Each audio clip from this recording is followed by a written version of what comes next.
6 साल की बेटी को बाजार में गोलगप्पे खाने की इच्छा हुई। हाँ भाई, कितने रुपए के कितने हैं? पिताजी ने पूछा। 10 रुपए के 8, गोलगप्पे वाले ने जवाब दिया।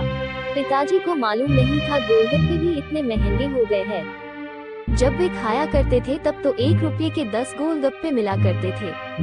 पिताजी ने जेब में हाथ डाला, 15 रुपये ही बचे थे। बाकी रुपये घर की जरूरत का सामान लेने में खर्च हो गए। उनका गांव शहर से थोड़ा दूर है, 10 रुपये तो बस का किराया है।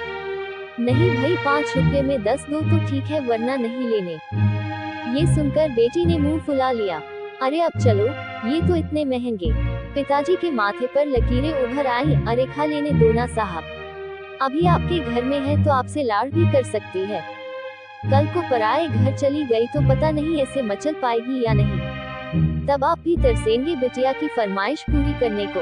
गोलगप्पे वाले के शब्द थे तो चुभने वाले, पर उन्हें सुनकर पिताजी को अपनी बड़ी बेटी की याद आ गई, जिसकी शादी उन्होंने 3 साल पहले एक खाते पीते पढ़े लिखे और अच्छे परिवार में की थी। उन्होंने पहले साल से ही उसे छोटी छोटी बातों पर सताना और परेशान शुरू कर दिया था।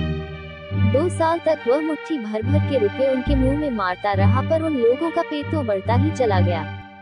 और अंत में एक दिन सीढ़ियों से गिरकर बेटी की मौत की खबर ही पिता के घर पहुंची।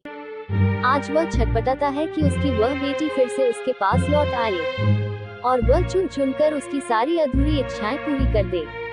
पर वह ये बात अच्छी तरह जानता है कि अब वह वापस कभी लौट के नहीं आएगी। दे दूं क्या बाबूजी? गोलगप्पे वाले की आवाज से पिताजी की एकदम से खामोशी टूटी।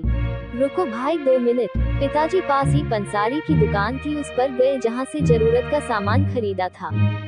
खरीदी गई 5 किलो चीनी में से 1 किलो चीनी वापस की तो 40 रुपए जेब में बढ़ गए।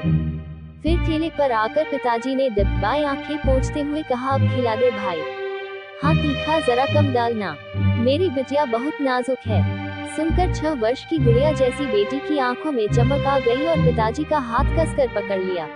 बेटिया जब तक हमारे घर है उनकी हर इच्छा जरूर पूरी करें। क्या पता आगे कोई इच्छा पूरी हो पाएगी या नहीं हो पाएगी। ये बेटियां भी कितनी अजीब होती हैं, जब ससुराल में होती हैं तब मायके जाने को तरसती हैं।